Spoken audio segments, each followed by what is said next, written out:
Bab 351. Ya Tuhan, apa yang mereka lihat? Di sisi lain bukit kecil ini secara tak terduga dipenuhi dengan banyak binatang ajaib. Selain itu, mereka semua adalah binatang buas yang memiliki peringkat S atau lebih tinggi.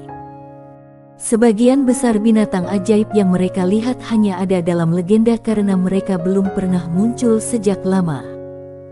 Ada begitu banyak binatang ajaib, di mana-mana di daerah datar di lereng bukit kecil ini dipenuhi dengan mereka.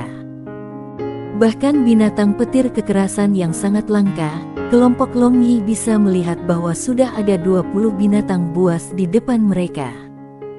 Suamiku, apa aku bermimpi? Nalan Ruyue dengan lembut bertanya dengan takjub. Kurasa tidak, karena aku juga melihat hal yang sama denganmu. Long Yi tak berdaya mengangkat bahu. Namun, pada saat berikutnya, dia mengerutkan kening kebingungan ketika dia bergumam, tidak benar. Tidak benar. Suara lembut Wu Shuang serentak terdengar saat dia melihat ke arah Long Yi. Melihat bahwa dia memberi isyarat padanya untuk berbicara, dia menjelaskan, seperti kata pepatah, gunung tidak bisa memiliki dua harimau. Secara umum, jika ada binatang ajaib yang kuat di suatu daerah, maka dalam sekitar 100 li, orang seharusnya tidak menemukan binatang ajaib peringkat kedua yang serupa. Saat ini ada beberapa ratus binatang ajaib dengan pangkat yang sama berkumpul di sini bersama-sama, dan mereka secara mengejutkan hidup dalam damai satu sama lain. Ini seharusnya menjadi masalah yang mustahil. Selain itu, bahkan jika binatang ajaib yang kuat tidak menyerang siapapun, setidaknya akan memancarkan aura yang kuat. Indera binatang buas yang kuat juga sangat tajam, mereka harus bisa merasakan kita bahkan jika kita sangat jauh. Yang aneh di sini adalah kita sangat dekat dengan mereka, tetapi mereka tidak dapat merasakan kehadiran kita. Juga, kita tidak dapat merasakan mereka di depan kita, seolah-olah mereka tidak ada sama sekali. Ini tidak bisa dibenarkan. Wu Shuang menyuarakan analisisnya, dan analisisnya sangat masuk akal. Hanya setelah mendengarnya, Nalan Ruyue dan Barbarian Bull berhasil menyadari masalahnya. Apa yang Wu Shuang nyatakan juga adalah masalah yang dipikirkan Long Yi ketika dia melihat binatang itu. Lalu, makhluk-makhluk yang menyerupai binatang ajaib yang kuat ini sebenarnya bukan binatang ajaib yang nyata. Tanya Nalan Ruyue. Ya, dan tidak pada saat yang sama biarkan aku mencoba untuk mengerti. Kata Long Yi sambil tersenyum. Mencoba? Apa maksudmu? Nalan Ruyue bertanya dengan bingung. Long Yi berdiri dan membuka tangannya yang besar. Panah es terbentuk di telapak tangannya dan setelah membidik Raging Flames Lion SS peringkat yang memancarkan api keemasan, dia melepaskan panah. Singa mengamuk api ini tidak bereaksi terhadap panah es yang masuk. Panah es langsung melesat ke lehernya, lalu nyala api keemasan di sekujur tubuhnya langsung padam dan seluruh tubuhnya ditutupi lapisan es saat runtuh. Long Yi tercengang dan yang lainnya juga terkejut. Singa mengamuk api ini terlalu lemah. Bahkan sihir air peringkat 5 mampu membunuhnya. Selain itu, nampak seolah-olah sihir air peringkat 5 ini berlebihan ketika digunakan pada Raging Flames Lion yang berperingkat SS. Aku mengerti sekarang, tempat ini benar-benar berlawanan dari luar. Yang terkuat telah menjadi yang terlemah dan yang terlemah telah menjadi yang terkuat. Kata Long Yi sambil menjentikkan jarinya. Wu Shuang dan yang lainnya juga setuju dengan Long Yi. Hanya berpikir tentang pertemuan mereka dengan kelinci berbulu hijau peringkat terendah, dan memikirkan hasilnya ketika Long Yi menembakkan panah es peringkat 5 ke Raging Flames Lion, SSR, Long Yi seharusnya tidak salah. Bos, karena itu masalahnya, bagaimana kalau kita membunuh mereka semua? Mata Barbarian Bull bersinar saat dia berkoar-koar. Long Yi mengetuk kepala Barbarian Bull dan berkata sambil tersenyum, "Kamu bocah, kamu ingin menggertak yang lemah. Jika kamu punya nyali, pergi dan bunuh kelinci berbulu hijau itu. Barbarian Bull menggosok kepalanya dan berkata, aku jelas tidak bisa mengalahkan binatang ajaib kelas SS nyata, tetapi membunuh palsu ini dapat memuaskan keinginanku. Long Yi menggosok dagunya dan merasa bahwa kata-kata Barbarian Bull juga sangat masuk akal. Itu tidak buruk untuk memuaskan hasrat mereka. Membunuh binatang ajaib yang kuat dengan satu tebasan, perasaan itu seharusnya sangat memuaskan. Bagaimanapun, kita harus melewati mereka, dan karena mereka berada di jalan, mengambil jalan lain dan tidak membunuh mereka tampaknya sangat bodoh. Mari kita bunuh mereka saat kita lewat. Long Yi melambaikan tangannya saat dia bergegas menuju sisi lain lereng bukit sendirian. Bos, tunggu banteng tua ini. Barbarian Bull berseru dengan keras saat dia mengejar Long Yi.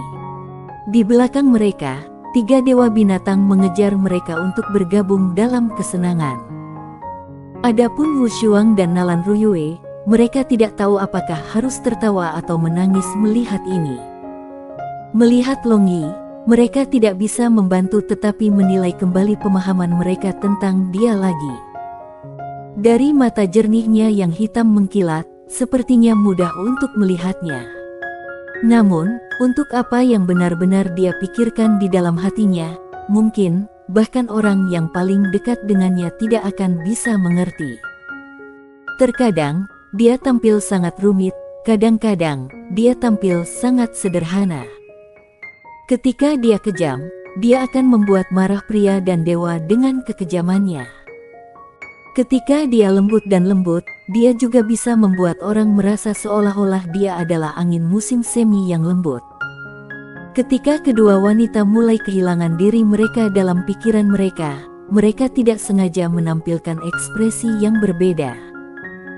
Nalan Ruyue mengikuti pandangan belakang Long Yi dengan matanya dan berpikir tentang saat-saat yang dihabiskannya bersamanya. Matanya memiliki perasaan lembut seperti air saat dia memandangnya. Adapun Wu Shuang, dia acuh tak acuh seperti biasa, tetapi alisnya akan sering mengencang dan melonggarkan yang menunjukkan bahwa hatinya tidak tenang. Wu Shuang telah lama diyakinkan tentang semua yang dikatakan Long Yi. Tetapi percaya adalah satu hal, namun, menerima orang asing karena suaminya sama sekali bukan kenyataan baginya. Meskipun dia telah kehilangan ingatan tentang waktu yang dia habiskan bersama dengan Long Yi, kesan yang ditinggalkan Long Yi di dalam hatinya sangat dalam. Misalnya, di luar Soaring Dragon City, ketika dia melihat ekspresi hati Long Yi yang hancur, jantungnya yang seperti air, pada saat itu, tiba-tiba merasakan sakit yang menusuk. Sepanjang perjalanan ketika bepergian dari Blue Moon City ke daerah terlarang Dewa Petir ini, seringkali, Wu Shuang merasa bahwa gerakan yang dilakukan Long Yi dan ekspresi yang ditunjukkannya tampak familiar. Tetapi jika dia mencoba memikirkan hal-hal yang terjadi sebelumnya, perasaan itu akan hilang seolah-olah malam kaktus mekar. Namun, ini membuat Wu Shuang lebih yakin akan apapun yang dikatakan Long Yi. Jadi meskipun hubungan antara Long Yi dan dia tampak acuh tak acuh, pada kenyataannya, dua dari mereka sebenarnya semakin dekat. Kakak Wu Shuang, suamiku sudah pergi, tidakkah kita harus mengikuti? Suara Nalan Ruyue membangunkan Wu Shuang yang sedang melamun. Kedua wanita itu mengikuti di belakang Long Yi dan Barbarian Bull yang sudah masuk ke dalam kelompok binatang ajaib. Tak lama, Long Yi tidak bisa lagi melihat binatang ajaib yang hidup di sekitarnya. Semua binatang buas ajaib terbaring di tanah, dan Barbarian Bull muncul seolah-olah dia masih penuh energi. Setelah melihat-lihat, anak harimau Little Tree menemukan binatang ajaib yang tampak lezat. Meskipun lebih besar dari dirinya sendiri, 3 kecil menggigit binatang ajaib dengan mulut kecilnya dan menyeretnya ke Long Yi. Setelah mencapai sisi Long Yi, Little Tree mengenakan celana panjang Long Yi sambil mengeluarkan air liur. Itu jelas makhluk kecil yang sangat rakus. Long Yi percaya pada penilaian Little Tree. Bahan baku yang dipilih oleh si kecil ini benar-benar berkualitas tinggi. Little Tree bahkan tidak akan melihat barang-barang berkualitas rendah seperti daging binatang ajaib yang lebih lemah. Sudah muak dengan makan makanan yang diawetkan, Long Yi sudah lama ingin memanggang dan memasak beberapa binatang ajaib untuk memuaskan hasratnya. Menepuk kepala Little Tree, Long Yi berkata sambil tersenyum, "Macan rakus, kamu telah mendapat keuntungan hari ini." Little Tree meraung kegirangan setelah mendengar apa yang dikatakan Long Yi, dan dalam sekejap mata, ia pergi. Setelah beberapa saat, Little Tree kembali dengan dua pembantu lainnya, menyeret beberapa mayat binatang buas ke arah Long Yi. Long Yi tidak berdaya karena dia tahu bahwa nafsu makan Little Tree adalah seperti jurang maut. Tidak peduli berapa banyak makanan yang diberikan Long Yi untuk dimakan, itu tidak akan pernah cukup. Sekarang Long Yi memiliki lebih banyak pekerjaan daripada yang bisa dia tangani. Dia memanggil 18 kerangka super dari dalam tengkorak darah untuk membantunya. Dengan menggunakan pikirannya, dia memerintahkan mereka untuk mengupas kulit dan mengiris dagingnya, seperti yang dia lakukan di dataran Huangmang. Melihat adegan ini, Wu Shuang terkejut. Perasaan deja yang kuat muncul di hatinya ketika dia menyaksikan 18 kerangka super menyiapkan daging. Dia sepertinya sudah pernah mengalami ini di masa lalu, jadi dia mencoba yang terbaik untuk mengingat di mana dia pernah melihat adegan ini sebelumnya, dan dia secara tidak jelas melihat pemandangan yang samar-samar. Bab 352. Ketika pemandangan itu melintas di benaknya, Wu Shuang sepertinya ingat melihat padang rumput. Di padang rumput, ada api unggun dengan beberapa sosok kabur di sekitarnya, tetapi hal yang meninggalkan kesan paling dalam padanya adalah 18 kerangka super itu. Wu Shuang mencoba yang terbaik untuk membuat adegan lebih jelas, tetapi pemandangan itu sepertinya selalu diselimuti oleh lapisan kabut. Seolah-olah adegan itu adalah seorang gadis malu yang tidak mau mengungkapkan penampilan aslinya. Tiba-tiba, deretan gigi putih bersih muncul di depan matanya, dan Wu Shuang terkejut. Ini mengakibatkan dia bangun tiba-tiba, dan segera setelah dia sadar kembali, dia melihat Long Yi berdiri di depannya. Long Yi mengawasinya dengan senyum, mengungkapkan deretan gigi putih yang bersinar. "Apa yang kamu lakukan?" Wu Shuang menekan gelombang yang muncul di hatinya dan bertanya dengan samar. "Aku yang harus bertanya apa yang kamu lakukan, mengapa kamu menatapku seperti itu?" Long Yi tersenyum aneh dan menjawab Wu Shuang dengan pertanyaannya sendiri sambil menatapnya. Wajah Wu Shuang sedikit memanas dan dia buru-buru menjawab Long Yi dengan suara dingin, "Siapa yang melihatmu?" "Aku melihat kerangka di sisi kamu." "Kerangka? Apakah kerangka terlihat sebagus aku?" Long Yi berkata dengan seringai di wajahnya. "Kerangka itu 100 kali lebih tampan daripada kamu, mengapa kamu menjadi seorang narsisis?" Wu Shuang segera menyatakan. "Apakah kamu ingat sesuatu?" tanya Long Yi dengan harapan. "Tidak." Wu Shuang menjawab dengan datar. Jejak kekecewaan melintas di mata Long Yi, tapi dia dengan cepat kembali ke senyum buruk khasnya. Dengan seringai di wajahnya, dia memberitahu Wu Shuang, "Wu Shuang, barusan kamu memerah." Wu Shuang langsung melotot padanya, tapi Long Yi tampaknya mengabaikannya karena dia sudah kembali ke api unggun. Menepuk pundak Long Tu, dia bertanya, "Saudaraku, seseorang mengatakan kamu lebih tampan daripada aku, apakah kamu pikir kamu lebih tampan daripada aku?" Tindakan Long Yi menggelitik minat kedua wanita itu, tapi Barbarian Bull tidak terkejut sama sekali.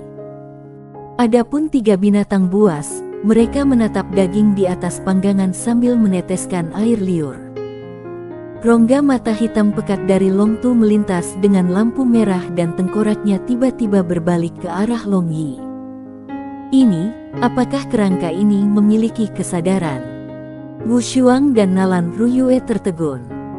Awalnya ketika mereka mengetahui tentang profesi tersembunyi Long Yi, dan melihat bahwa dia memanggil 18 kerangka super, mereka terkejut. Namun, sekarang, mereka tercengang. Mereka tidak pernah berpikir bahwa kerangka benar-benar bisa merespons tuannya, bukankah hanya sekelompok tulang disatukan? Ini bukan pertama kalinya Long Yi melihat Long Tu meresponsnya.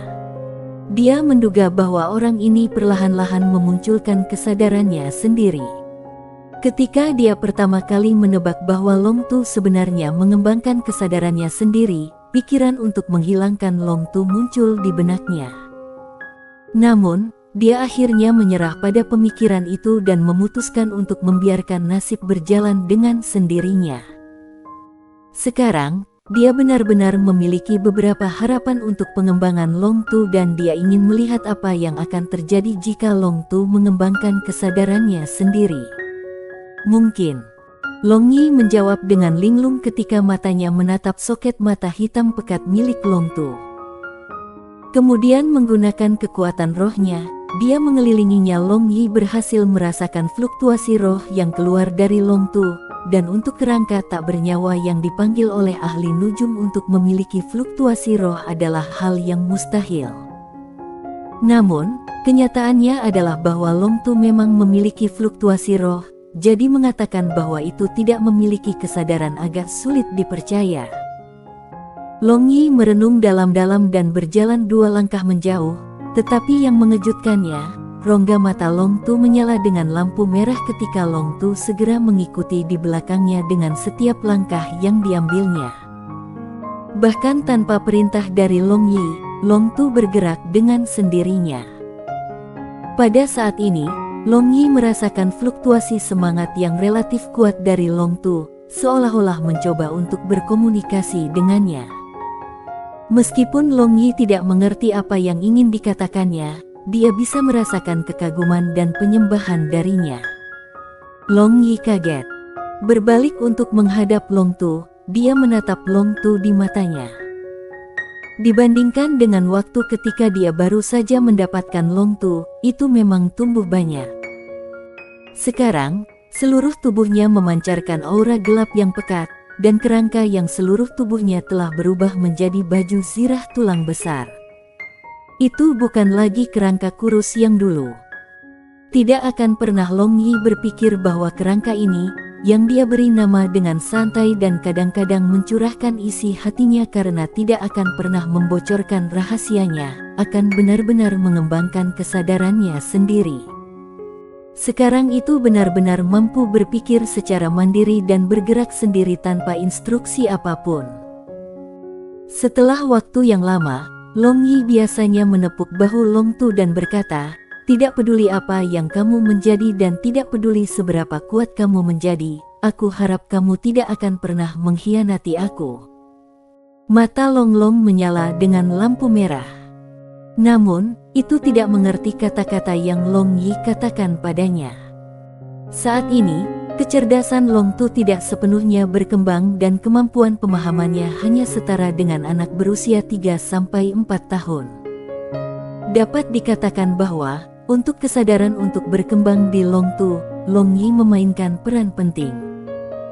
Karena Long Yi selalu menganggap Long Tu sebagai makhluk hidup, dia terus berbicara dengannya. Ini memungkinkan Long Tu untuk berevolusi, dan ini perlahan-lahan memunculkan kesadaran di Long Tu. Pada awalnya, itu hanya sedikit, tetapi kemudian, bersama dengan kekuatannya, sedikit kesadaran ini mulai menguat. Akhirnya, sedikit kesadaran yang dimilikinya pada awalnya menjadi semakin kuat. Hal ini mengakibatkan Long Tu dapat berpikir sendiri seperti apa yang sedang terjadi. Dari sudut pandang lain, bisa dikatakan bahwa tidak mungkin bagi Long Tu untuk menentang Long Yi. Karena konsep bahwa Long Yi adalah bosnya, telah berakar dalam di otaknya begitu kesadarannya lahir. ia pasti akan melaksanakan perintah Long Yi, tidak peduli apa itu. Suasana menjadi agak aneh. Sekarang, Long Yi duduk di satu sisi tenggelam dalam pikiran, dan Long Tu yang memegang sabit kematian berdiri di belakangnya. 17 kerangka lainnya membawa perintah Long Yi untuk mengiris dan memanggang daging di samping mereka berdua. Adapun Nalan Ruyue, dia berjalan sedikit lebih jauh dari Long Yi dengan tubuhnya diselimuti lapisan cahaya putih susu. Tak perlu dikatakan bahwa terang dan gelap adalah elemen yang berlawanan, jadi dia secara naluriah menolak aura gelap yang dipancarkan oleh Long Tu. Long Yi menganggukkan kepalanya dan menaburkan bumbu pada semua daging panggang, menyebabkan ledakan aroma dari daging yang baru dimasak. Aroma ini membangkitkan cacing rakus di perutnya dan dia tidak lagi pergi ke penerbangan mewah. Bahkan jiwanya telah melewati waktu dan ruang untuk tiba di dunia ini membuktikan bahwa tidak ada yang mustahil. Ruang yang tampaknya terpisah ini juga memiliki siang dan malam. Ketika Long Yi dan yang lainnya selesai makan, hari itu tiba-tiba berubah menjadi malam. Perubahan ini terlalu cepat, menangkap mereka semua tidak siap. Cahaya hilang dan kegelapan jatuh ke tanah dalam sekejap di ruang ini. Karena ada bahaya di sekitar ruang ini, Long Yi tidak berani terburu-buru maju ke yang tidak diketahui. Selain itu, dia tahu bahwa semua orang telah membuang banyak energi di ngarai yang sempit. Karena itu, ia memutuskan bahwa mereka harus beristirahat dan memulihkan energi mereka untuk sementara waktu sebelum melanjutkan lebih jauh. Setelah mendirikan tenda, semua orang mundur ke tenda masing-masing untuk beristirahat. Namun, Long Yi gelisah sepanjang malam dan tidak bisa tertidur. Pikiran diam-diam memasuki tenda Nalan Ruyue perlahan-lahan muncul di benaknya. Dia punya istri di sisinya, tetapi dia tidak bisa menyentuh mereka. Bukankah ini sangat kejam dan kejam? Tapi, memikirkan kata-kata kejam dari Wu Shuang yang menyatakan bahwa jika mereka berdua memiliki perilaku intim ketika dia ada, dia akan memotong asteris kecilnya. Begitu dia memikirkan apa yang dikatakan Wu Shuang, dia mulai ragu. Tanduk ajaib hati mereka, bagaimana mungkin ia begitu sensitif? Ini benar-benar terlalu menyedihkan. Kakekmu, aku tidak bisa makan, tetapi tidak bisakah aku setidaknya memeluknya untuk tidur? Long Yi menggertakkan giginya dan berpikir. Dia yang sudah terbiasa tidur dengan kecantikan menemaninya, malam ini, tanpa giok wangi yang hangat di sampingnya, bagaimana dia bisa tertidur? Sangat sulit untuk menahan perasaan tidak ada orang di sampingnya saat dia tidur. Setelah berpikir sejauh ini, hatinya semakin gatal dan perasaan itu menjadi lebih sulit untuk ditanggung. Jadi seperti pencuri, dia melihat sekeliling dan diam-diam tiba di depan tenda Nalan Ruyue. Kemudian dengan kekuatan rohnya, dia merasakan bahwa tidak ada penghalang. Long Yi tidak bisa membantu tetapi menjadi sangat senang pada pemikiran bahwa gadis ini mungkin juga menunggunya. Long Yi mengangkat tirai, tetapi satu-satunya yang dilihatnya adalah bagian dalam tenda penuh dengan aura cahaya yang pekat.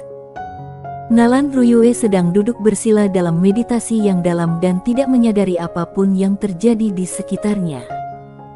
Gadis ini, kenapa kamu tidak mengerti hati suamimu? Long Yi berpikir dengan frustrasi. Secara alami mudah baginya untuk membangunkannya, tetapi mengganggu meditasinya karena nafsunya terlalu egois.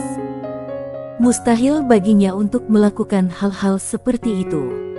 Long Yi meninggalkan tenda Nalan Ruyue dengan kesal, dan berbalik, dia tiba-tiba bertemu sepasang mata sedingin es. Ketika dia menatap mata yang dingin menatapnya, dia merasa seolah-olah jatuh ke genangan air sedingin es, dan merasakan hawa dingin di dasar hatinya. Wu Shuang, kenapa di luar berjalan sangat larut malam untuk menakuti orang? Apakah kamu tahu, kamu hampir membuat aku takut sampai mati. Long Yi melihat bahwa mata itu milik Wu Shuang dan berkata dengan jengkel. Kamu ingin melakukan hal-hal buruk lagi. Apakah kamu tidak lagi menginginkan benda itu di bawahmu lagi? Wu Shuang dengan dingin melirik selangkangan Long Yi dan sedikit rasa malu tanpa sadar melintas di wajahnya yang cantik.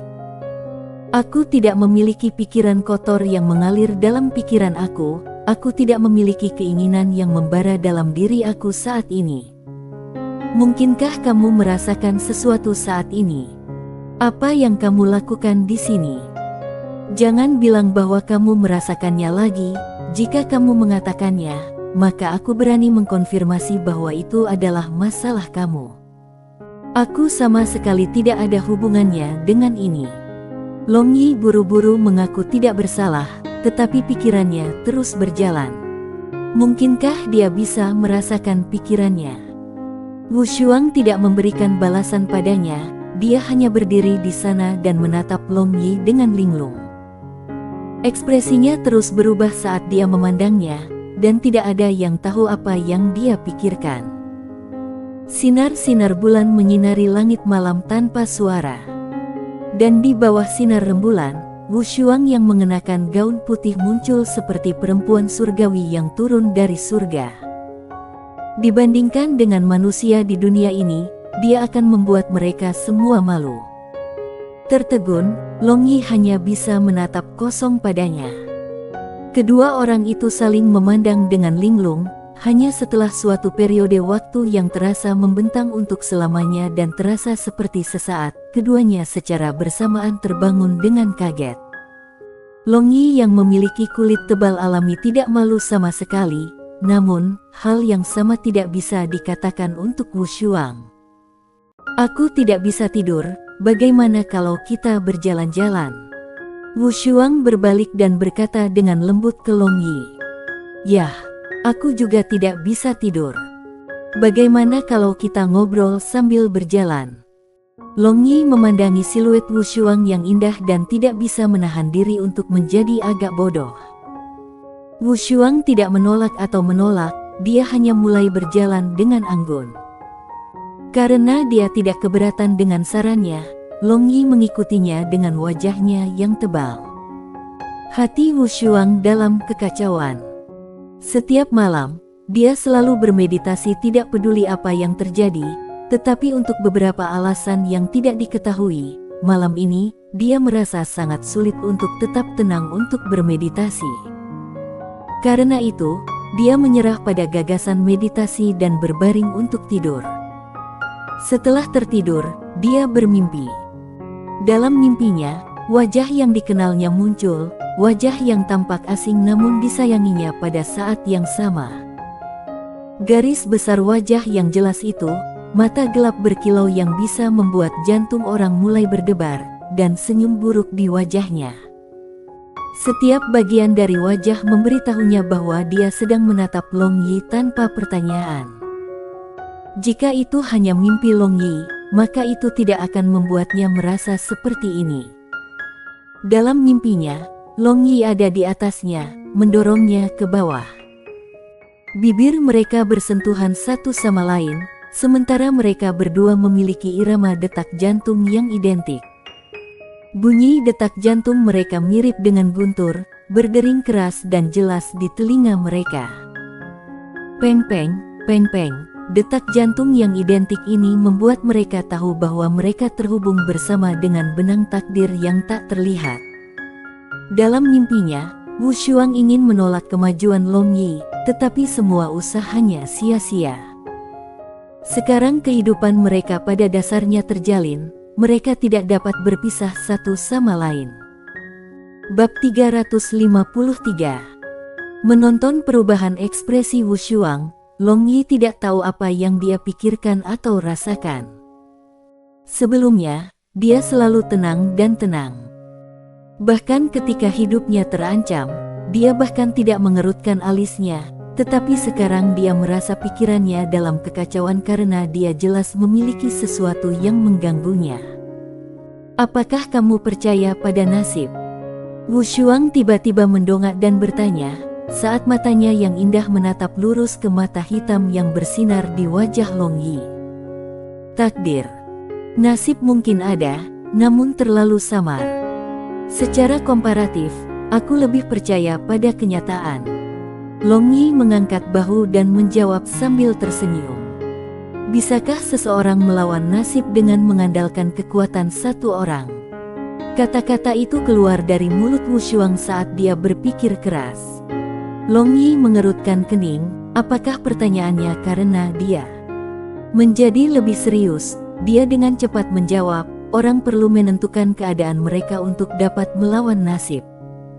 Pertama, seseorang harus jelas tentang hatinya sendiri dan tidak boleh tertipu oleh apa yang ada di permukaan. Wu Shuang berbalik dan memandangi langit malam yang jauh. Sekarang, matanya memiliki sedikit kesedihan di dalamnya. Ekspresi seperti ini, selain saat Lost City dihancurkan, Wu Shuang belum pernah menampilkan ekspresi ini sebelumnya. Apakah kamu rindu? Long Yi dengan lembut bertanya. Apakah aku masih punya rumah? Wu Shuang bergumam dengan suara rendah. Tentu saja, tempat aku adalah rumah kamu karena kamu adalah wanita aku. Long Yi mengulurkan tangannya dan dengan lembut meraih tangan kecil dingin dari Wu Shuang. Seluruh tubuh Wu Shuang bergetar. Dia merasakan kehangatan dan keamanan datang dari tangan yang digunakan Long Yi untuk memeluknya. Sekarang, dia tidak membenci perasaan ini dan tanpa terduga, dia tidak berjuang bebas dari genggamannya. Long Yi senang di hatinya ketika dia merasa bahwa hubungannya dengan Wu Shuang telah mengambil langkah maju. Sebelumnya, jika dia meraih tangannya, maka dia pasti akan berubah menjadi patung es. Ayah aku pergi, ibu aku juga pergi. Seluruh kota hilang hancur. Jadi mengapa aku masih hidup? Wu Shuang dengan erat memegang tangan besar Long Yi seolah-olah dia dengan sungguh-sungguh berharap untuk mendapatkan lebih banyak kehangatan untuk menenangkan dan memperkuat semangatnya. Untuk bertemu denganku, kamu menunggu beberapa ribu tahun demi menemukanku. Long Yi berkata dengan lembut dan menatap Wu Shuang dengan hangat. Apakah ini takdir? Wu Shuang tanpa sadar menentang. Mungkin, ini seharusnya nasib yang menyatukan orang. Kami berdua adalah tipe orang yang sama, tipe orang yang seharusnya tidak ada di dunia saat ini. Namun, kami bisa saling bertemu di sini. Inilah nasib dalam hidup yang menyatukan orang. Long Yi dengan lembut membelai tangan kecil yang dingin dan halus saat nadanya menjadi tidak menentu. Arus listrik mengalir keluar dari telapak tangannya dan menyebar ke seluruh tubuhnya. Detak jantungnya berdetak seperti drum, peng-peng-peng-peng, bersama dengan irama detak jantung Long Yi. Perasaan aneh karena terhubung mengalir melalui mereka. Mungkin mereka dimaksudkan untuk terhubung seperti ini. Mengapa kamu mengatakan bahwa kamu seharusnya tidak ada di dunia ini juga? Wu Shuang bertanya Long Yi dengan bingung. Long Yi tercengang sesaat dan berkata sambil tersenyum, tidak ada alasan. Semuanya baik-baik saja selama kamu tahu bahwa kami berdua ditakdirkan. Aku hanya tahu, kamu sangat pandai membujuk gadis. Tidak heran kamu memiliki banyak kecantikan di sisimu. Apakah ini bagaimana kamu berhasil menipu mereka untuk berada di sisi kamu? Sudut mulut Wu Shuang meringkuk saat dia menggoda Long Yi. Kecuali, dia tidak berjuang untuk keluar dari cengkeraman Long Yi meskipun tangan mungilnya masih dipegangnya. Seolah-olah dia sudah lupa tentang masalah itu sama sekali.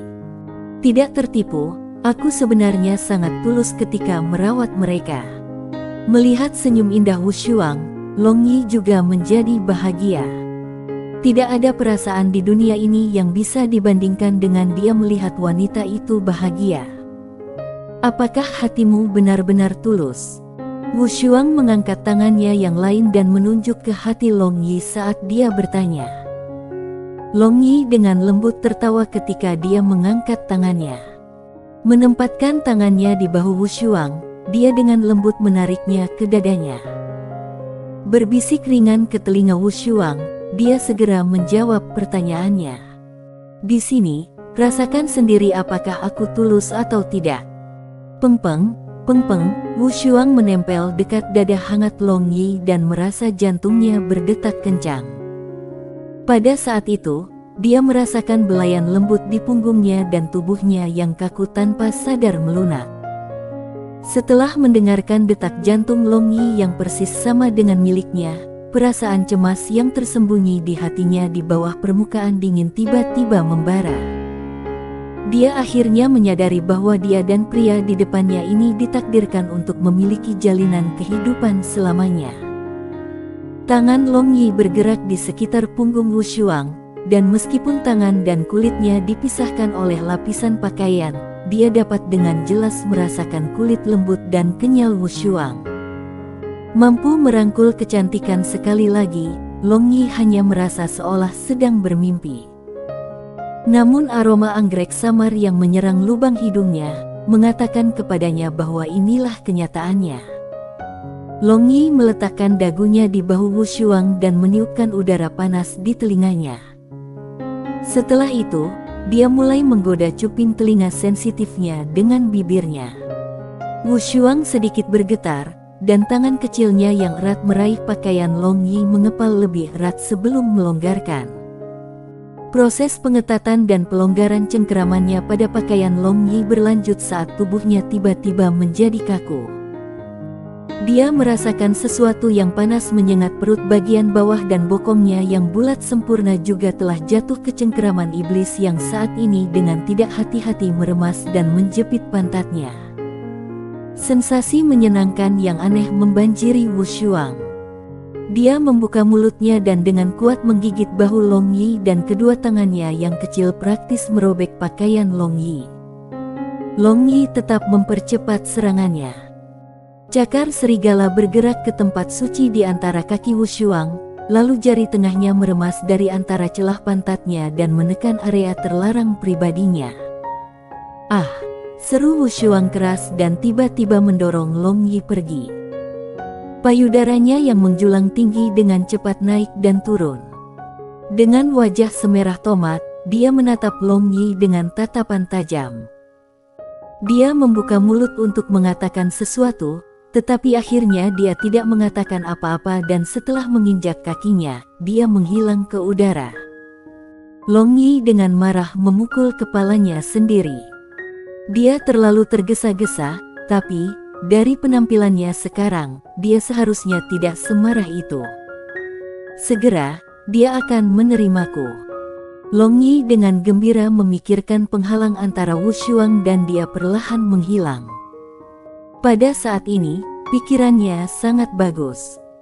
Dia masih memiliki perasaan lembut dan halus yang melekat pada bokong Wu Shuang di telapak tangannya. Sebelumnya, ketika dia pergi ke Origin Ice sambil membawa Wu Shuang, dia sama sekali tidak berpikir kotor tentangnya meskipun dia praktis sudah tak berdaya dalam genggamannya.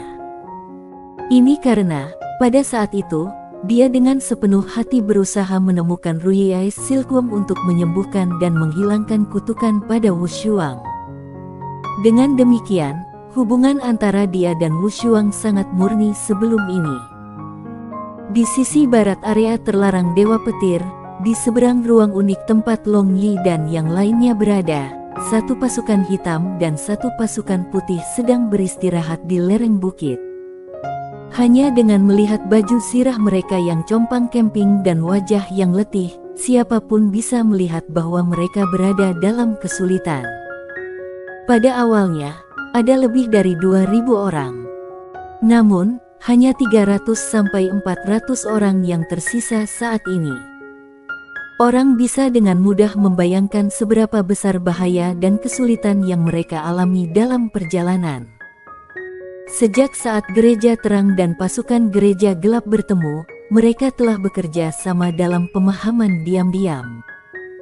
Semua orang akan berpikir bahwa ini adalah ide yang konyol jika berita tentang gereja cahaya dan kegelapan yang bekerja sama menyebar. Masalahnya adalah bahwa jika kedua pasukan tidak bekerja sama satu sama lain, maka mungkin, bahkan 300-400 pasukan kecil ini sudah dikubur di area terlarang Dewa Petir. Leng Yuyu dan Feng Ling, yang menyamar sebagai pria, duduk bersama mengunyah ransum lapangan. Sampai sekarang, mereka merasa seolah-olah sedang bermimpi. Pengalaman mereka beberapa hari terakhir ini sangat luar biasa sehingga mereka tidak berani percaya bahwa mereka sebenarnya masih hidup. Jika suami kita ada di sini, maka betapa indahnya itu. Sudah lama sejak aku terakhir makan daging yang dipanggang. Juga, sudah lama sejak wajah cantik Leng Yuyu menjadi merah di tengah-tengah pembicaraan. Ketika mereka berada dalam situasi di mana kehidupan mereka terancam, para wanita terutama akan merindukan orang yang memberi mereka rasa aman terbesar. Juga, sudah lama sejak aku berhubungan intim dengan suami aku. Bukankah ini satu-satunya pemikiran di benak kamu saat ini? Kamu tidak tahu bagaimana cara merasakan konten. Jika kita benar-benar melihat suami kita, jangan bertengkar denganku, oke? Feng Ling tersenyum dan berkata. Berpikir tentang hari-hari itu dengan Long Yi, matanya juga agak kabur. Tapi, aku tidak tahu apakah kita bisa kembali hidup atau tidak. Leng Yuyu menghela nafas, dan tatapannya tiba-tiba berbalik ke arah kamp pasukan gereja ringan dan tetap di Sibi saat dia terus berbicara dengan Feng Ling. Linger, bagaimana kalau kita mencari Sibi untuk mengobrol ketika kita istirahat malam ini? Bagaimanapun, kami juga adalah saudara perempuan. Baik, bukankah dia menyelamatkan kita terakhir kali? Feng Ling mengangguk dan berkata, sebagai soal fakta, setiap kali mereka akan menghadapi bahaya, Sibi dan kedua gadis itu secara tidak sadar akan saling mendekati. Mereka bahkan saling menyelamatkan pada beberapa kesempatan. Larut malam, di dalam hutan tersembunyi di lereng bukit, tiga sosok anggun duduk bersama sambil bercakap-cakap dengan suara rendah. Mereka adalah Sibi, Leng Yuyu dan Feng Ling yang sudah kembali ke penampilan perempuan mereka. Sibi, apakah tubuh Yin murnimu kembali ke keadaan semula? Leng Yuyu bertanya dengan keprihatinan mendalam. Dia adalah orang terakhir yang berpisah dengan Long Yi, jadi wajar saja kalau dia tahu masalah Sibi. Ekspresi Sibi tenggelam ketika dia mendengar pertanyaan itu dan dia menjawab sambil menggelengkan kepalanya. Hanya ditekan, jika aku tidak memiliki kesempatan tertentu, aku khawatir tubuh aku tidak akan pernah kembali normal sepanjang hidup aku. Leng Yuyu dan Feng Ling saling memandang dan melihat kekhawatiran di mata masing-masing. Begitu seseorang dengan tubuh Yin murni kehilangan keperawanannya, maka dia akan kehilangan semua kekuatannya. Tidak peduli siapa itu, Sibi atau Long Yi, ini adalah siksaan bagi mereka berdua. Jangan khawatir, suami kita pasti akan menemukan jalan. Dari masa lalu sampai sekarang, aku masih belum melihat sesuatu yang bisa membuatnya bingung. Feng Ling menghibur Sibi ketika dia mencoba meyakinkannya bahwa semuanya akan baik-baik saja. Sibi mengangguk dan melihat ke langit malam. Dia berkata dengan lemah, selama aku bisa menjadi istri suamiku, aku tidak peduli apakah aku kehilangan kekuatan atau tidak. Dari kalimat tunggal ini yang keluar dari mulut Sibi, orang bisa melihat seberapa dalam perasaan Sibi terhadap Long Yi. Orang harus tahu bahwa saat ini Sibi sudah mencapai puncak dari ranah Archmage dan mencapai ranah Master Archmage hanya masalah waktu baginya. Tapi demi cintanya, dia bisa melepaskan semua kekuatan sihir yang telah dia kembangkan dengan susah payah. Mereka mengagumi dia. Aku akhirnya tahu mengapa suami kami selalu terobsesi dengan kamu. Seorang wanita sepertimu, jika dia tidak menikahimu, maka dia pasti akan menemui murka surga. Leng Yuyu berkata, ya, dia selalu tahu bahwa posisi Sibi di hati Long Yi adalah yang tertinggi dari semua wanita yang dimilikinya. Tiba-tiba, elemen sihir di udara di sekitar mereka berfluktuasi dengan hebat. Setelah fluktuasi elemen sihir, penghalang roh yang diletakkan oleh Leng Yuyu pecah dalam sekejap. Tiga wanita saling memandang dengan cemas, dan pada saat itu, seberkas cahaya ungu keunguan membubung tinggi ke langit tidak jauh dari mereka. Bab 354 Dewa-Dewa Petir. Tiga wanita melihat sinar cahaya keunguan ungu dan kulit mereka berubah bersamaan. Mereka merasakan elemen kilat lebat berhembus ke arah mereka. Momentum dan tekanan kuat yang dimiliki oleh sinar cahaya keunguan ungu itu membentak dan membengkokkan ratusan pohon besar. Mungkinkah tablet roh Dewa Petir muncul? Leng Yuyu bertanya. Setelah itu, mereka saling melirik sekilas sebelum menghilang dari tempat mereka berada. Mereka bertiga dengan cepat kembali ke kamp masing-masing. Leng Yuyu dan Feng Ling baru saja kembali ke perkemahan mereka ketika mereka melihat seorang ksatria gelap yang membawa tombak berlari ke arah mereka. Setelah dia membungkuk dengan hormat, dia berkata dengan gembira, bawahan ini melihat dewa-dewa petir di luar hutan.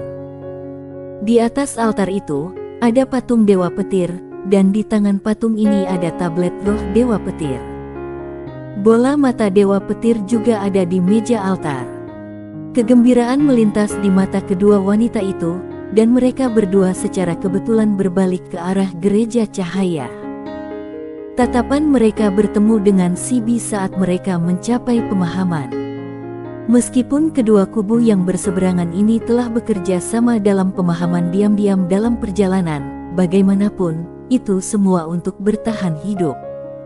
Sebenarnya, mereka adalah dua faksi yang berseberangan dan itu adalah fakta yang tidak akan pernah berubah. Apalagi kedua faksi mereka memiliki tujuan yang sama. Sekarang setelah Dewa Petir Dewa muncul, hubungan kedua faksi ini harus berakhir.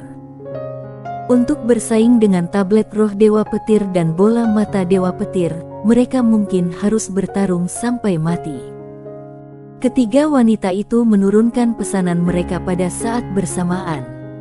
Tanpa kata-kata, mereka mengirim perintah untuk bergegas menuju dewa-dewa petir di luar hutan. Beberapa ratus orang bergegas keluar dari kedua sisi. Setelah hanya sesaat, kedua pasukan tiba di luar dewa-dewa petir. Tinggi altar lebih dari 10 meter dan memiliki bentuk melingkar. Itu memiliki langkah-langkah batu yang memancarkan cahaya ungu keunguan, dan di pinggiran altar ini, ada 8 pilar batu yang bertuliskan pola-pola halus dan mistis. Di tengah-tengah altar terletak sebuah patung megah mengenakan baju zirah berwarna ungu keemasan.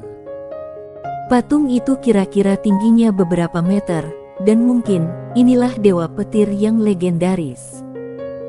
Dia memiliki palu petir besar di tangan kanannya dan memiliki sepotong tablet giok berbentuk oval berwarna ungu keemasan di tangan kirinya. Secara keseluruhan, patung itu tampak kuat dan luar biasa. Di depan patung dewa petir ini, ada meja altar yang terbuat dari bahan yang tidak dikenal. Di atas meja ini, manik-manik seukuran kepalan tangan bayi berukuran sempurna yang memancarkan aura mengancam mengambang diam-diam. Itu adalah tablet roh dewa petir dan bola mata dewa petir. Semua pasukan harus dengan cepat maju dan menangkap mereka. Jangan izinkan orang-orang dari gereja gelap mendapatkan barang-barang itu. Kajia, yang berada di samping Dongfang Keksin memanggil dengan keras. Begitu kata-kata itu keluar dari mulutnya, dia bergegas menuju altar dengan kecepatan tinggi. Saat ini, tidak ada yang lebih penting baginya daripada mendapatkan tablet roh dewa petir dan bola mata dewa cahaya.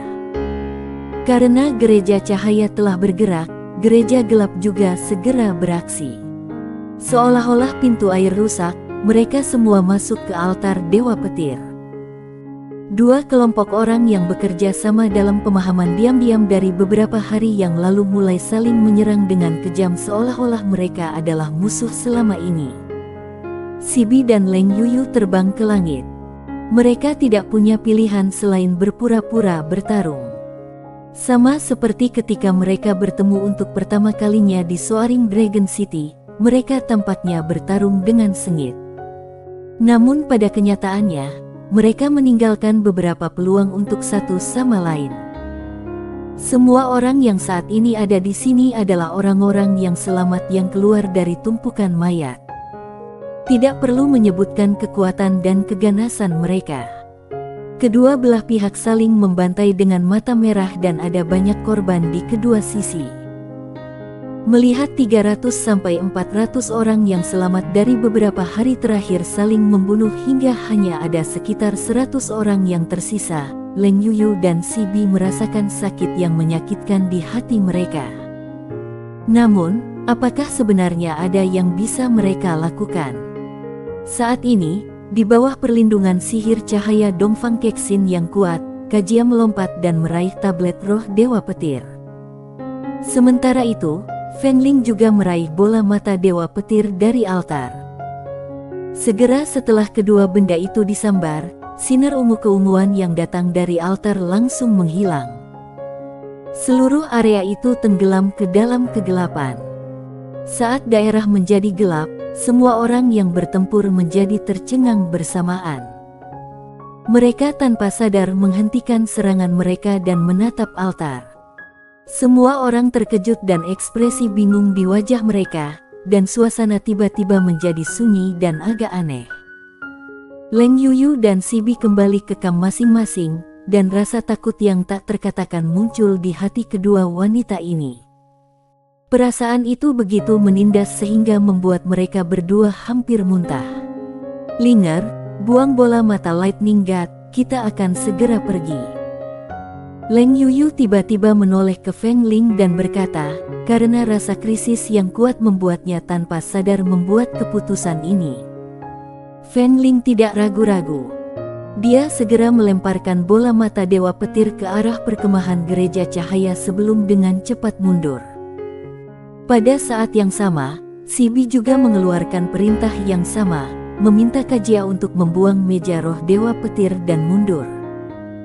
Namun, setelah melihat bola mata Dewa Petir dilemparkan ke arah mereka oleh gereja kegelapan, dia ragu-ragu dan sebuah ide muncul di hatinya. Dia ingin memonopoli tablet roh Dewa Petir dan bola mata Dewa Petir, jadi dia terbang dan menangkap bola mata Dewa Petir di tangannya. Meskipun Si Bi dan Leng Yuyu telah mengeluarkan urutan yang benar, itu sudah terlambat. Tiba-tiba, di sekitar pinggiran Dewa Petir, sebuah penghalang petir menyebar. Penghalang petir ini persis sama dengan yang Long Yi temui di ujung ngarai sempit. Hanya berpikir tentang bagaimana Long Yi, yang tak tertandingi di bawah langit dalam memecahkan penghalang tidak dapat memecahkan penghalang ini, bagaimana mungkin Si Bi, Leng Yuyu dan yang lainnya menghancurkan penghalang. Pada saat itu, tiba-tiba tekanan kuat muncul di Dewa Petir. Meja roh dan bola mata milik Dewa Petir yang berada di tangan Kajia memancarkan sinar yang menyilaukan. Unsur-unsur sihir petir yang hebat dengan gila-gilaan terkondensasi pada dewa-dewa petir ini, dan setelah itu, elemen-elemen sihir petir ungu keunguan terkondensasi di sekitar Kajia dan menyelimutinya. Hahaha, aku menjadi Tuhan. Kajia tiba-tiba tertawa gila. Dia bisa merasakan elemen sihir petir yang kuat mengalir ke dalam tubuhnya, dan dia merasa seolah-olah seluruh tubuhnya dipenuhi dengan sensasi yang menyenangkan. Orang-orang di perkemahan gereja cahaya dan gereja gelap saling memandang dengan tatapan cemas. Akhirnya, ada teriakan dari seseorang di kerumunan. Rebut tablet rohnya dan bola mata Lightning God. Begitu kata-kata itu terdengar, semua orang bergegas menuju Kajia seperti segerombolan lebah. Sekarang di pinggiran, hanya Leng Yuyu, Feng Ling, Si Bi dan Dongfang Kexin yang tersisa. Di Lightning God Altar, elemen sihir petir menjadi lebih tebal dan lebih padat. Mereka menjadi sangat padat sehingga jika tampak seolah-olah seseorang mengulurkan tangan, mereka bisa menyentuh elemen sihir petir yang kental dengan ujung jari mereka. Tiba-tiba, Kajia, yang dengan penuh tawa tertawa liar berhenti dengan tiba-tiba. Dengan elemen sihir petir yang kejam terus-menerus memasuki tubuhnya, lautan kesadarannya telah berkembang hingga batasnya. Segera setelah itu, dia merasakan sakit seolah-olah sedang dicabik-cabik. Rasa sakit membuatnya berteriak ketakutan karena dia tidak tahu apa yang sedang terjadi. Tiba-tiba, elemen sihir petir berkumpul di sekitar Dewa Petir terkondensasi, kemudian tablet roh dan bola mata Dewa Petir di tangan Kajia tiba-tiba meledak. Sinar ungu keunguan yang datang dari Dewa-Dewa Petir dengan cepat mendidih, menghasilkan pusaran keras yang muncul seolah-olah semua yang ditarik ke dalamnya akan dipelintir menjadi potongan-potongan. Setelah beberapa saat, pusaran di atas Dewa-Dewa Petir mulai menghilang, dan penghalang sihir petir di tepi juga menghilang. Dalam sekejap, sejumlah besar elemen sihir petir menghilang ke langit. Setelah semuanya tenang, Dewa Petir Dewa yang cantik telah menghilang tanpa jejak. Dalam pandangan semua orang ada rumput hijau yang berayun ketika angin bertiup. Bab 355, Suamiku, datang lagi malam ini. Cahaya pertama pagi itu melesat keluar dari awan di balik cakrawala. Pijar menerangi dunia, saat angin sejuk dan menyegarkan bertiup di seluruh negeri. Sekarang, semua binatang buas yang mereka singkirkan kemarin sudah hilang. Sebagai gantinya, mereka digantikan oleh sejumlah binatang ajaib peringkat F. Binatang buas magis itu tampak sangat tidak berbahaya, tetapi siapa yang akan mengira bahwa makhluk buas tingkat rendah yang menyedihkan ini dapat dengan mudah ditangani oleh penyihir pemula dan pemula-pemula? Akankah keberadaan yang menakutkan di ruang ini? Long Yi berjalan keluar dari tendanya dan melihat Wu Shuang mengenakan gaun putih polos diam-diam duduk di bawah pohon. Dia saat ini tenggelam dalam buku yang dipegangnya di tangannya. Seperti sebelumnya, dia tampak seperti peri yang terpisah yang telah jatuh ke dunia fana ini dan memberi orang semacam kenikmatan visual yang santai dan menyenangkan. Long Yi, Barbarian Bull dan yang lainnya senang melihat pemandangan Wu Shuang membaca bukunya, karena temperamennya yang tenang dan sunyi ketika membaca sudah cukup untuk menghilangkan segala negativitas yang mereka miliki. Long Yi berjalan dan duduk di samping Wu Shuang, saat dia menikmati angin pagi yang baik dan sejuk sambil duduk di samping keindahan seperti itu. Saat ini, Long Yi merasa sangat puas di hatinya.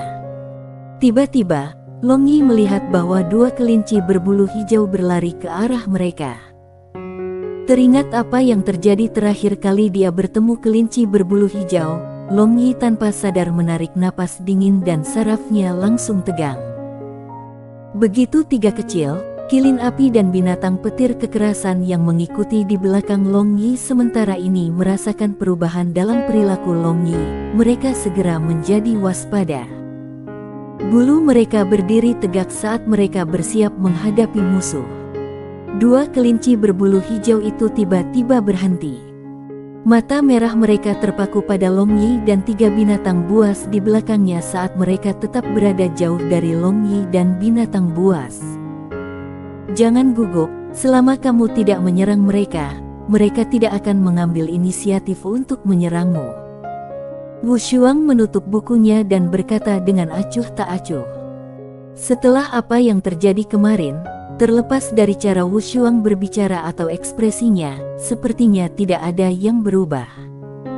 Namun, sedikit kehangatan akan memenuhi tatapannya ketika dia sesekali melihat Long Yi.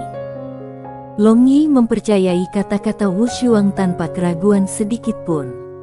Dia santai dan menggunakan pikirannya untuk memerintahkan tiga dewa di belakangnya untuk tenang juga. Benar saja, ketika mereka merasakan bahwa Long Yi tidak memiliki niat buruk, kedua kelinci hijau berbulu itu mulai bermain lagi. Tanpa diduga, tiga binatang buas di belakang Long Yi yang tampaknya tidak pernah bisa tetap masih bergegas kedua kelinci berbulu hijau untuk bergabung dalam kesenangan. Long Yi dan Wu Shuang duduk berdampingan tanpa mengeluarkan suara. Meskipun ada keheningan di antara mereka, tak satu pun dari mereka yang berpikiran. Hanya dengan duduk diam di samping Wu Shuang, Long Yi merasa puas.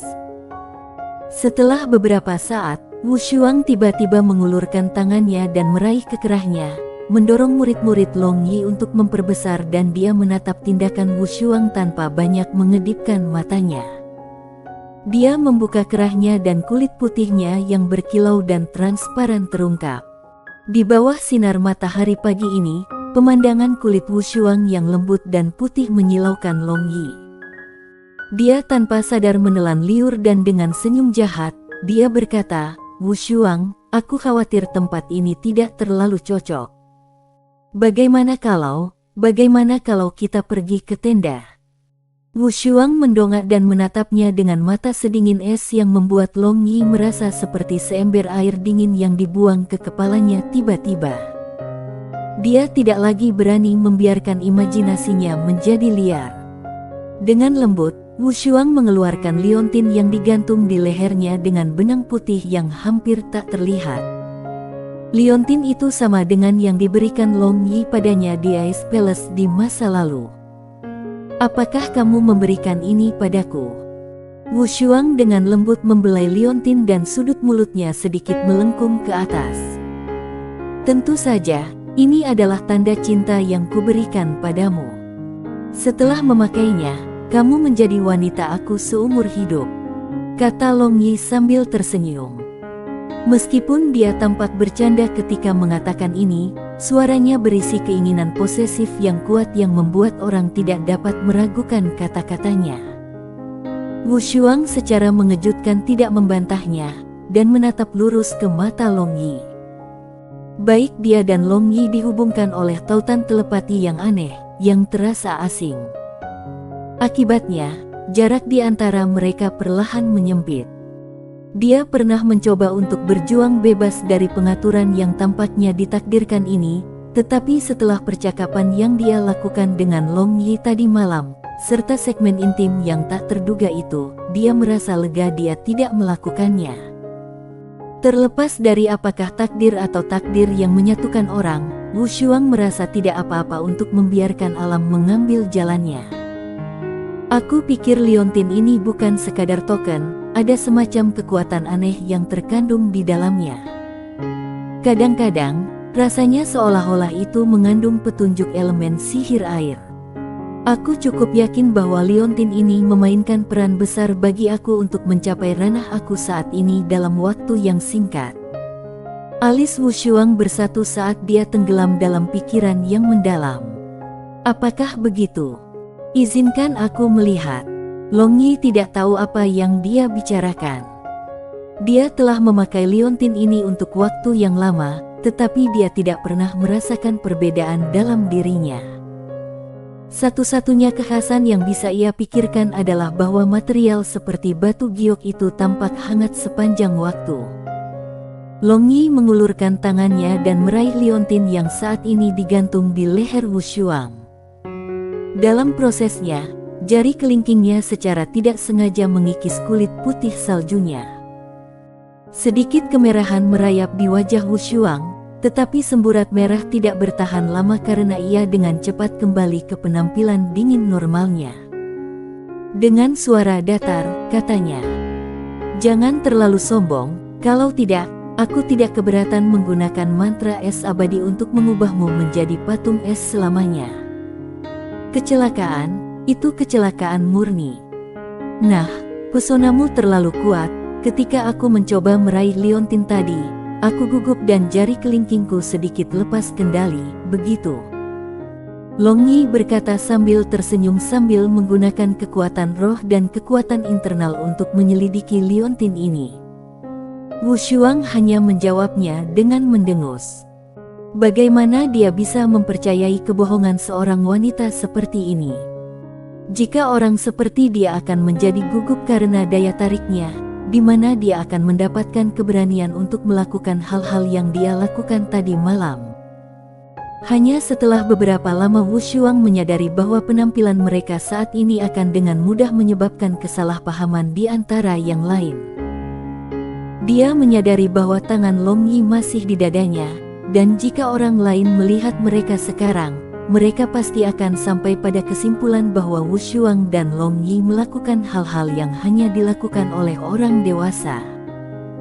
"Jangan bicara omong kosong, jika kamu benar-benar ingin memeriksa liontin ini, aku akan melepasnya sehingga kamu bisa melihatnya dengan lebih baik.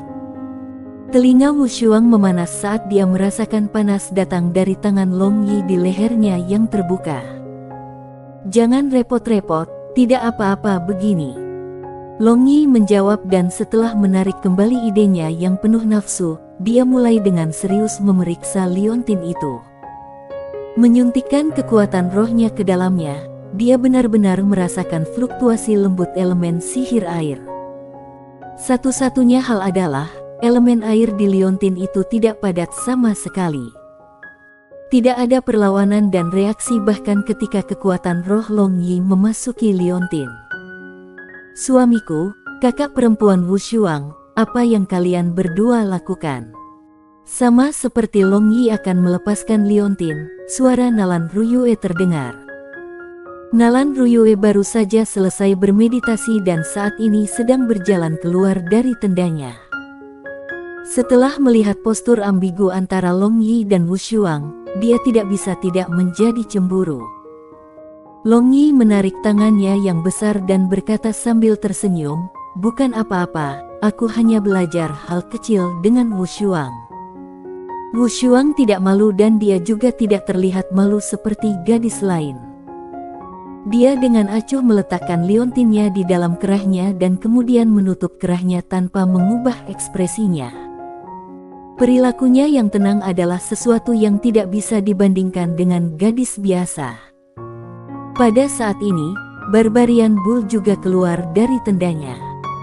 Melihat itu semakin ramai, Wu Shuang perlahan bangkit dan berkata dengan acuh tak acuh, "Karena semua orang sudah bangun, kita harus berangkat." Nalan Ruyue berjalan ke sisi kanan Long Yi dan dia tidak bisa membantu tetapi bertanya, "Suamiku, beberapa saat yang lalu, apa yang kamu lakukan dengan kakak Wu Shuang?" "Sebenarnya kami benar-benar tidak melakukan apa-apa.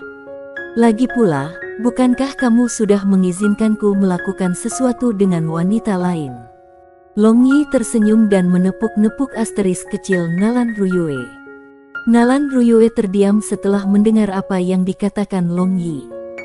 "Sebenarnya, tadi malam aku datang untuk mencarimu di tendamu. Tetapi kamu sedang bermeditasi begitu serius sehingga aku tidak berani membangunkan kamu." Long Yi mengulurkan tangan kecil Nalan Ruyue saat dia berkata dengan lembut. Mata Nalan Ruyue menyala dan kemudian kekecewaannya segera hilang. Sedikit rasa malu dan kebahagiaan menyebar di wajahnya saat ujung mulutnya melengkung ke atas. "Suamiku, bagaimana kalau kamu datang lagi malam ini?" Nalan Ruyue merayap lebih dekat ke Long Yi dan berkata pelan ketika wajahnya yang cantik berubah merah padam. Bersambung.